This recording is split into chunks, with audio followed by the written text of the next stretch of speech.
Evening. So হঠাৎ করে গোয়া সিরিজের মাঝে আমাকে পুনের বাড়িতে এভাবে বসে ভিডিও করতে দেখে হয়তো তোমাদের একটু অবাকই লাগতে পারে। তো সবটাই তোমাদের সাথে শেয়ার করার আছে বলেই আজকে এই ভিডিওটা বানাচ্ছি। আজকে বিশ্বাস করো আমরা মেন্টালি ফিজিক্যালি ভীষণই টায়ার্ড। তোমরা দেখেইছিলে আমরা গোয়া ঘুরতে গিয়েছিলাম, ইনফ্যাক্ট তোমাদের বলেওছিলাম যে আমাদের এবারে গোয়া ট্রিপটা একটু লং হতে চলেছে, কেননা ফিরে এসেই সৌরভের একটা অফিসে ট্রেনিং স্টার্ট হচ্ছে, তো সেটা অনেক দিন চলবে। কোথায় আবার ঘুরতে যাব না যাব, তো সেই কারণে আমরা ভেবেছিলাম যে একটু বেশি দিন আমরা গোয়ায় থাকবো, রিল্যাক্স করব। তো সেগুলো বাদ দাও, মানে জাস্ট তোমাদেরকে বলার জন্য আমি বলছি। তো আমরা নর্থ গোয়ায় ছিলাম, আমাদের সাউথ গোয়াতে যাওয়ার কথা ছিল, তো সেটা পোস্টপোন করেই আমরা পুনেতে ব্যাক করে আসি, কারণ আমাদের বাড়িতে একটা মেডিকেল এমার্জেন্সি হয়। আজকে মেনলি আমাদের সাউথ গোয়ায় চলে যাওয়ার কথা ছিল, তো তাই জন্যই বলতে পারো কালকে রাত্রিবেলা না আমরা মোটামুটি একটু প্যাকিং সেরেই রেখেছিলাম। তো আজকে সকাল 6:30 নাগাদ মামুনির ফোন আসে। আর যখন ফোনটা এসেছে তখনই সৌরভ একটু আঁচ করেছে, কারণ অত সকালবেলা মামুনি জানে আমরা ঘুরতে গেছি, ফোন করবে না।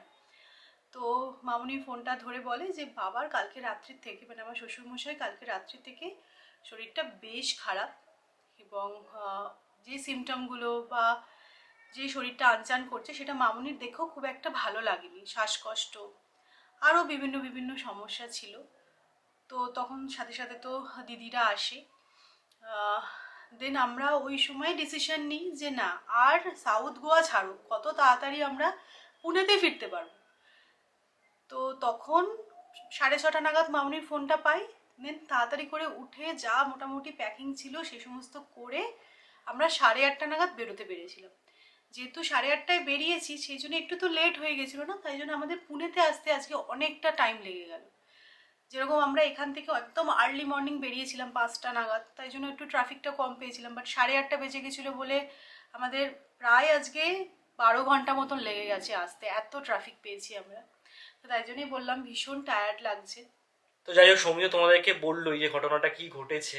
মায়ের ফোন পাওয়ার পর সবাই মিলে আলোচনা করে আর কি, জামাইবাবুও ছিল, ডিসাইড করা হয় যে না, বাবাকে বাড়িতে রাখাটা ঠিক হবে না। কেননা বাবার না একটা ক্রনিক কিডনির সমস্যা কিছুদিন হলো দেখা যাচ্ছিল, মানে ইউরিয়াটা বেশি ছিল ব্লাডে, আরও দু একটা প্যারামিটার একটু এদিক ওদিক ছিল। তো একজন এমডির আন্ডারেই বাবা ট্রিটমেন্টে ছিল। বাট কালকে রাত্রিবেলা যেগুলো হয়েছে সেগুলো মা বলার পর আমরা সবাই মিলে ডিসিশন নিই যে না, বাবাকে হসপিটালাইজ করাটাই বোধহয় বেটার হবে, কেন ওখানে গিয়ে একটা থরো চেক আপ হবে। কেননা মা যেই সমস্ত কথাগুলো বলছিল যে রাত্রিবেলা বাবা যেভাবে বিহেভ করেছে, which was not at all normal, and we are মানে ভেরি ওয়ারিড যে কী হবে না হবে। তার থেকে একটা হসপিটালে নিয়ে গেলে ওখানে গিয়ে সমস্ত রকম চেক আপগুলো হবে, কোথায় অ্যাকচুয়ালি প্রবলেম, রেনাল প্রবলেমই না এটা নাকি অন্য কোনো সমস্যাও আছে সেগুলোও জানা যাবে।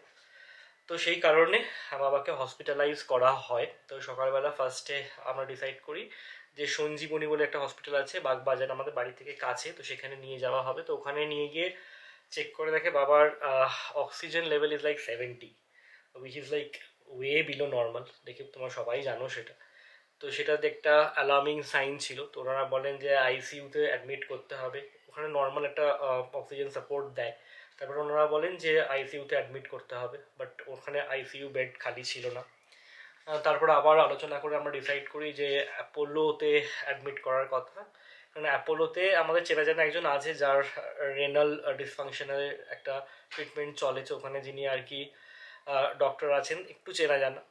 আর আমাদের বাড়ির থেকে তুলনামূলক কাছে, মানে বাইপাসের ধারে যে কটা নার্সিংহোম আছে, ধরো ফর্টিস বলো, ডিশান বলো, বা ওদিকে রুবি, সেগুলো আমাদের বাড়ি থেকে অনেকটা দূরে। তো Apollo was nearer than the other ones.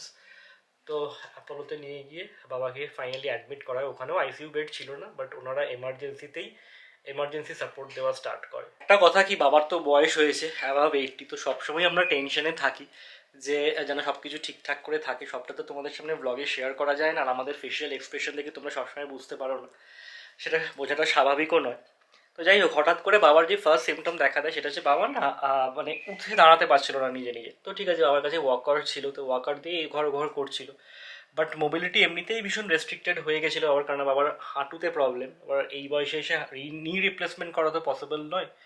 তো সেই জন্য আমরা প্রথমে ভাবছিলাম যে কী হয়েছে না হয়েছে, হয়তো অর্থোপেডিক দেখাতে হবে। বাট লোকাল যে ফিজিশিয়ান বাবাকে দেখেন তিনি কয়েকটা টেস্ট দেন, তো সেখানেই ধরা পড়ে যে একটা রেনাল প্রবলেম আছে, মানে কিডনির সমস্যা, ইউরিয়া ব্লাডে বেশি ছিল, আরও দু একটা জিনিস এদিক ওদিক ছিল ব্লাডের প্যারামিটার্সে, সেটা তো আমরা দেখে বুঝতে পারি। তো উনি 3 দিনের ওষুধ দেন, বলেন যে মোটামুটি এই ওষুধটা খান ঠিক হয়ে যাবে, কারণ একটা মেন যেটা প্রবলেম থাকে ক্রিয়েটিনিন, সেই লেভেলটা নর্মাল ছিল। তো উনি বলেছিলেন যে এই ওষুধটা দিন, খাওয়ালে মোটামুটি আশা করছি উনি ঠিক হয়ে যাবেন। আর একটা জিনিস মা নোটিস করে, আবার হাঁটুটা ফুলে গেছিলো, পাটা ফুলে গেছিলো, একটু মুখ চোখটাও বলছিল ফুলে যাচ্ছে আস্তে আস্তে। তো আমরা ভাবছিলাম হয়তো ঠিক আছে, ওষুধ পড়েছে তো আস্তে আস্তে ঠিক হয়ে যাবে, কারণ উনি সমস্ত কিছু দেখেই ওষুধ দিয়েছিলেন। বাট আলটিমেটলি 3 দিন হয়ে যাওয়ার পরেও কোনো রকম কোনো ইমপ্রুভমেন্ট তো নেই, উল্টে কালকে রাত্রেবেলা এই ঘটনা। ওরা আজকে হসপিটালে কি কি হয়েছে, মানে যখন বাবাকে নিয়ে গেছিল অক্সিজেন লেভেল 70, বুঝতেই পারছো যে কি কন্ডিশন হতে পারে।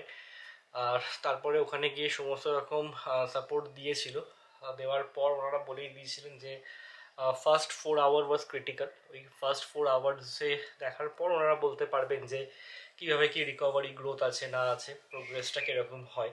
তো ক্যাথল্যাব সাপোর্ট দিয়েছিল। তারপরে ওনারা যেটা দেখে বুঝেছিলেন যে শরীরে অনেক জায়গায় না জল জমে গেছিলো, এবং হতে পারে এটা কিডনির সমস্যার জন্যই, যে বিভিন্ন জায়গায় যে ওয়াটার অ্যাকুমুলেশনটা হয়েছিল, যে হাঁটুতেও যেটা হয়েছিল, ইনফ্যাক্ট লাংসেও অল্প অল্প প্যাচেস ওনারা দেখিয়েছিলেন যে যেখানে ওয়াটার অ্যাকুমুলেশন হয়েছে। তো সেইগুলো নিয়েই বাবার ট্রিটমেন্ট এখন চলছে। তো এমার্জেন্সিতে মানে অ্যাপোলোতেও আইসিইউতে বেড খালি ছিল না, বাট এমার্জেন্সিতেই ওনারা প্রিলিমিনারি ট্রিটমেন্ট স্টার্ট করে দেন, যেগুলো আর কি দরকার, যা যা টেস্ট দরকার সমস্ত রকম করেছেন। তো এই আর কি, মানে আজকে 11 ঘন্টা গাড়ি চালিয়ে এসেছি, সবসময় মাথায় একটা মানে ওই রকম চিন্তা নিয়ে। আর কিছু বলার নেই, মানে বাবা মায়ের কিছু হলে কতটা যে নিজেদেরকে অসহায় লাগে সেটা তোমাদেরকে তো বলার কিছু নেই। বাট এটাই, এবার যতটা তাড়াতাড়ি সম্ভব কলকাতায় পৌঁছে যাওয়া, বা ডক্টর কি বলে নেক্সট যে সমস্ত টেস্ট করেছে সেগুলো রিপোর্ট আসার পর ডক্টর কি বলে সেগুলোই দেখা। ওখানে দিদি আছে, জামাইবাবু আছে, এখন অর্ণবও বড় হয়ে গেছে, তো মায়ের একটা বড় ভরসা। আর ওখানে কলকাতায় অনেক চেনা পরিচিত আছে, ফ্যামিলি মেম্বারসরা আরও আছে। তো সবাই এসেছিল আজকে হসপিটালে দেখা করতে বাবার সাথে। তো লেটেস্ট যে আপডেটটা, যে এখনও মানে বাবা সাপোর্টেই আছে। আর মানে তোমাদেরকে একটাই কথা বলবো, প্রে করো যেন খুব তাড়াতাড়ি বাবা সুস্থ হয়ে যায়, নর্মাল লাইফে ফিরতে পারে। আর কি, মাঝে মাঝে লাইফে এরকম দিনগুলো আসে, আর সেগুলোর সাথে লড়াই করাটাই হচ্ছে কি সবচেয়ে বড় চ্যালেঞ্জ। হ্যাঁ, দূরে থেকে লড়াই করাটা অবশ্যই বেশি টাফ। তখন একটা ফোন এসে গেছিলো, সেই কারণে ভিডিওটা আমি কন্টিনিউ করতে পারিনি। But the best part is আজকেই আমরা পুনেতে ফেরত আসতে পেরেছি, কারণ নিজের জায়গায় এবার বসে ডিসিশনটা নেওয়া অনেক বেশি ইজি হবে। এক তো হচ্ছে কি, আজকে যদি সত্যি সাউথ গোয়ায় চলে যেতাম, তারপর মায়ের ফোনটা আসতো, তাহলে হয়তো আজকে আমরা স্টার্টই করতে পারতাম না। কারণ সাউথ গোয়া থেকে এখানে আসতে বুঝতেই পারছো, মানে যা টাইম এখন লেগেছে তার থেকে আরও 1-1.5 ঘন্টা বেশি লাগতো। Are travelling during night is not at all safe, অনেকটাই ঘাট এরিয়া আছে। তো এবার ডিসিশন নেব, যত তাড়াতাড়ি সম্ভব কলকাতা যাওয়ার চেষ্টা করব। এই আপডেটটাই তোমাদের সাথে শেয়ার করার ছিল, ভাবলাম যে জানিয়ে দিই তোমাদের।